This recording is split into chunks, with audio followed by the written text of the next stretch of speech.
बात को पहले समझना चाहिए। कितना एक बार कॉन्फ्रेंस हुई और बाबा जी को बुलाया गया और 45 पत्रकार, बड़े अच्छे चीज अपने आप को मतलब समझते थे, अपने को अच्छा समझते थे। जब वो इकट्ठे हुए तो ऐसे बीच में बैठा रह गया और 4-4, 5-5, 10-10 प्रेमी खड़े हुए पत्रकार।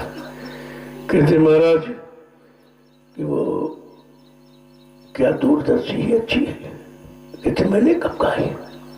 मैंने कहा जब तुमको लोग अच्छे ना मिले और अच्छा काम न करे तो मैंने 1 करोड़ को टाट बोरा पहराया।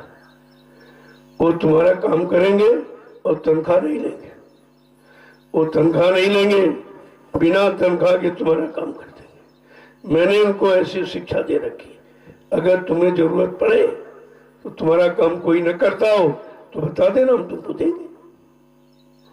कहा नहीं। फिर खड़े हुए कुछ लोग कह रहे कि आपका रामराज कब आएगा?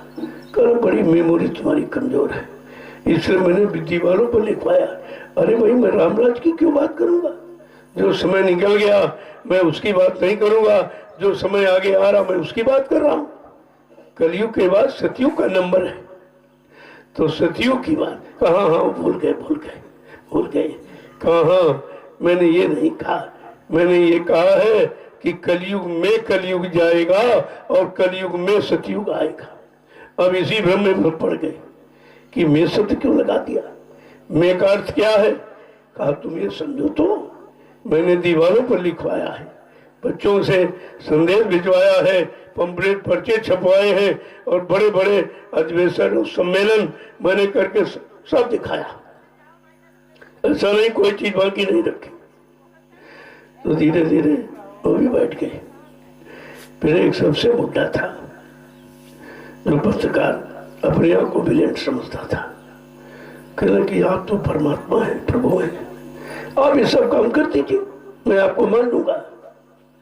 कहा ऐसे कैसे तुम मान लोगे? बिना काम के तुम मान कैसे लोगे? कहना नहीं मैं जरूर बिल्कुल मान लूंगा। तो बुलाया उसको अपने पास और उसके कान में कह रहे हैं जोर से, लेकिन कान में कह रहे हैं कि तुम्हारे घर में और तुम्हारी धर्म पत्नी के अगर समय के पहले बच्चा पैदा हो जाए तो तुम कहोगे हमारा ही नहीं, तुम उसको नहीं मानोगे तो तुम मेरी बात कैसे मानो? एकदम स्तब्ध रह गए सब। अरे भाई महापुरुषों का एक वचन वो तीनों कालों में सिद्ध होता है, तुम उनको जानो क्या? तुम भौतिक बुद्धि से, भौतिक ज्ञान से उस अध्यात्म ज्ञानी को, उस परम ज्ञानी को, उस आत्मज्ञानी को समझना चाहते हो। ये समझने की बात तुम्हारे बस की है। तो सब चुप रह गए।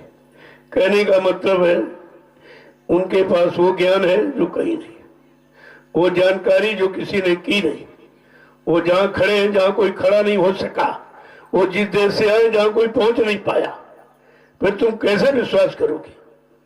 तो धीरे धीरे धीरे धीरे अपने सरल वचनों को सरल भाषा में तुम्हारे तक पहुंचाते रहते हैं। किसी तरह से तुम जानकार बन जाओ, जानकारी हो जाएगी, फिर कोई तुमको भौतिक ज्ञानी बहका भरमा भटका नहीं पाएगा। आत्मज्ञान मिल जाने के बाद ये सब समाप्त हो जाता।